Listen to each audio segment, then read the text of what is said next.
lorsqu'on parle de Civitech, l'objectif c'est de contribuer à l'enracinement de la démocratie,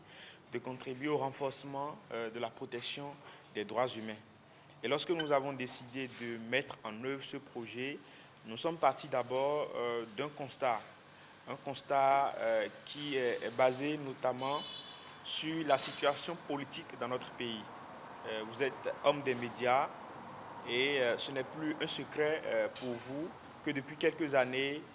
nous vivons une situation un peu tendue du point de vue politique dans notre pays. Depuis 2019, où nous avons eu des élections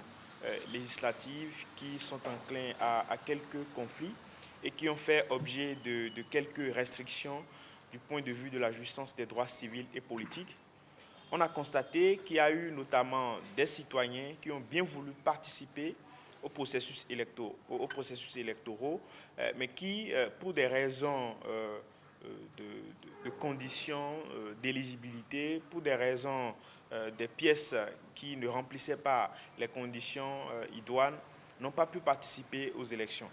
Nous avons également le taux de participation aux élections qui, depuis quelques années, est en chute libre. Une chute libre que nous attribuons à plusieurs raisons. Et nous nous sommes dit, en tant qu'acteurs impliqués dans le renforcement de l'état de droit, dans le renforcement de la protection des droits humains dans notre pays, il était important d'agir. Et notre action a consisté à trouver une solution. La solution, dans un premier temps, c'est de permettre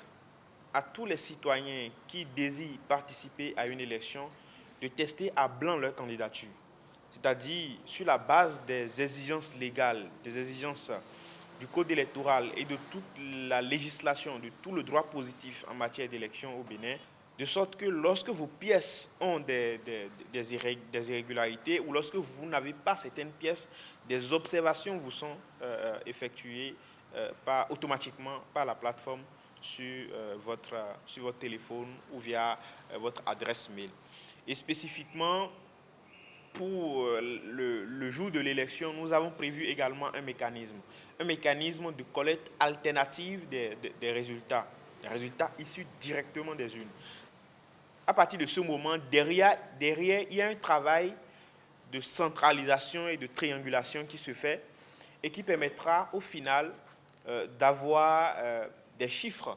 qui n'ont pas la prétention d'être des résultats définitifs, parce qu'il revient aux institutions de la République de déterminer de publier les résultats définitifs, mais répondront aux grandes tendances des élections et vont permettre aussi bien aux citoyens, aux partis politiques, aux acteurs gouvernementaux, mais également aux partenaires techniques et financiers du Bénin de comprendre quel est le pool lorsque les citoyens eux-mêmes s'engagent dans la réalisation du monitoring des élections, quel est le résultat que ça donne comparativement aux chiffres qui nous seront communiqués par les autorités gouvernementales.